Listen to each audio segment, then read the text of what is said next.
यहेजकेल 39 Gog की पराजय। फिर हे मनुष्य के संतान, गोग के विरुद्ध भविष्यवाणी करके यह कह, हे गोग, हे रोश, हे मेशेक, हे तुबल के प्रधान, परमेश्वर यहोवा यूं कहता है, मैं तेरे विरुद्ध हूँ। मैं तुझे घुमा ले आऊँगा और उत्तर दिशा के दूर दूर देशों से ले आऊँगा और इज़राइल के पहाड़ों पर पहुँचाऊँगा। वहाँ मैं तेरा धनुष तेरे बाएं हाथ से गिराऊँगा और तेरे तीरों को तेरे दाहिने हाथ से गिरा दूँगा।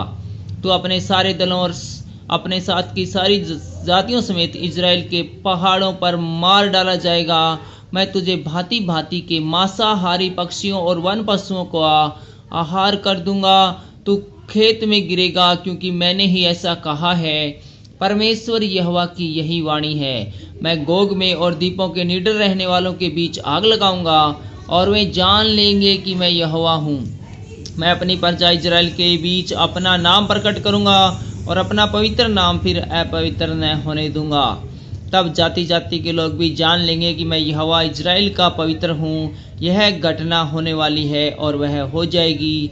परमेश्वर यहोवा की यही वाणी है।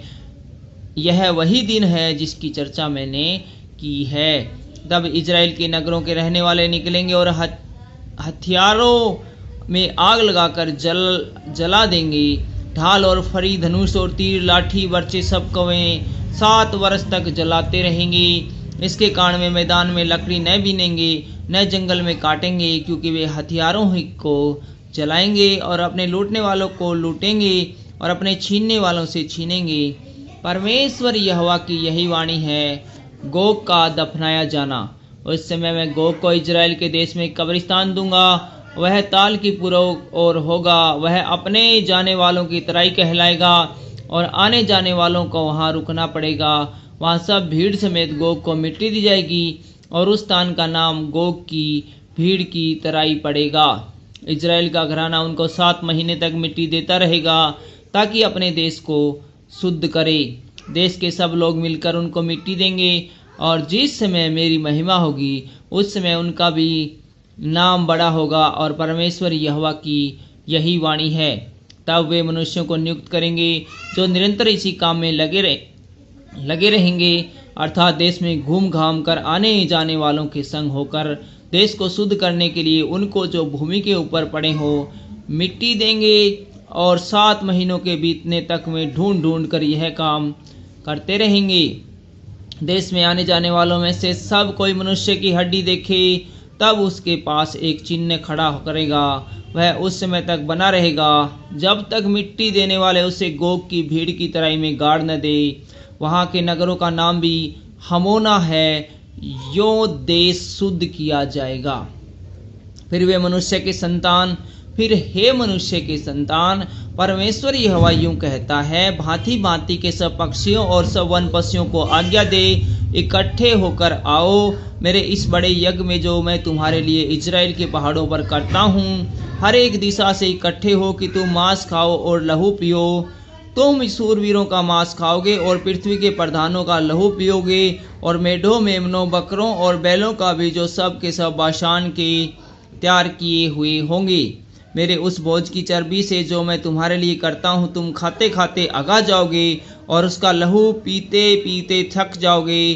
तुम मेरी मेज पर घोड़ों, सवारों, शूरवीरों और सब प्रकार के योद्धाओं से तृप्त होंगे। परमेश्वर यहोवा की यही वाणी है। इज़राइल की पुनः स्थापना।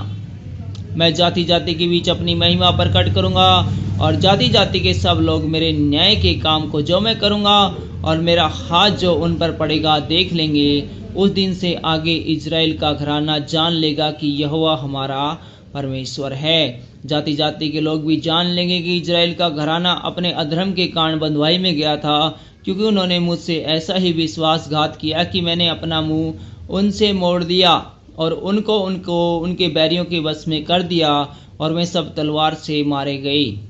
मैंने उनकी अशुद्धता और अपराधों ही के अनुसार उनसे बर्ताव करके उनसे अपना मुख मोड़ लिया। इसलिए परमेश्वर यहोवा यूं कहता है, अब मैं याकूब को बंधुआई से लौटा लाऊंगा और इज़राइल के सारे घरानों पर दया करूंगा और अपने पवित्र नाम के लिए मुझे जलन होगी। तब उस सारे विश्वासघात के कारण जो उन्होंने मेरे विरुद्ध किया वे लज्जित होंगे और अपने देश में निडर रहेंगे और कोई उनको न डराएगा। जब मैं उनको जाति जाति के बीच से लौटा लाऊं और उन शत्रुओं के देश में इकट्ठा करूंगा, तब बहुत जातियों की दृष्टि में उनके द्वारा पवित्र ठहरूंगा। तब वे जान लेंगे कि यहोवा हमारा परमेश्वर है, क्योंकि मैंने उनको जाति जाति में बंधुआ करके फिर उनके निज देश में इकट्ठा किया है। मैं उनमें से किसी को फिर परदेश में न छोड़ूंगा और उनसे अपना मुंह फिर कभी न मोड़ दूंगा, क्योंकि मैंने इज़राइल के घराने पर अपना आत्मा उंडेला है। परमेश्वर यहोवा की यही वाणी है।